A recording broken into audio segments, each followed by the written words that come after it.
Za nas uvijek neugodan protivnik, što pokazuju rezultati prethodni. Dva puta su nas porazili ove sezone u Danilovgrad. Očekujem dobar meč.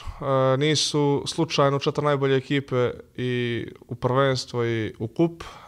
I mi i oni imamo već u sridu taj kup na koji ćemo vjerojatno biti fokusirani jedni i drugi. Ali očekujem svakako dobar meč jer i kako nama tako i njima treba dobra partija pred kup zbog samopouzdanja i zbog dizanja energije za polufinale kupa koje nas očekuje. Što se tiče utakmice s Iskrom pod Goricom prošle, neočekivano sam ušao na poluvrijeme. Desilo se ta odbrana koja je nesvakidašnja. Ali definitivno da je tu na mene veći utisak ostavila prva utakmica ove sezone, sami ulazak, sama pobjeda, mnogo lijep osjećaj. Posle toga sam odbranio još nekih par utakmica, tako da apsolutno lijepo uvertira pred te utakmice je bilo.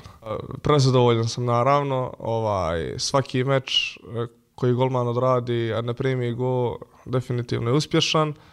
Na sve to kolektivno smo pobijedili, u sva 3 meča smo dali po 2 gola, dižemo formu, nadam se da ćemo iz utakmice sve bolje da igramo, jer očekuje nas težak period u smislu imamo taj prioritet da osvojimo kup, da to odbranimo i da odradimo što bolje prvenstvo do kraja. A ima još 7 kola do kraja, to je 21 bod, treba biti realan, ali definitivno da je naš prioritet da ponovim, da dignemo formu, da odradimo što bolje i prvenstvo, da bi samim tim i kup došao kako treba, da dobijemo što više utakmica do kraja možemo, jer to itekako znači za neku budućnost koja nas očekuje, a brzo će da dođe.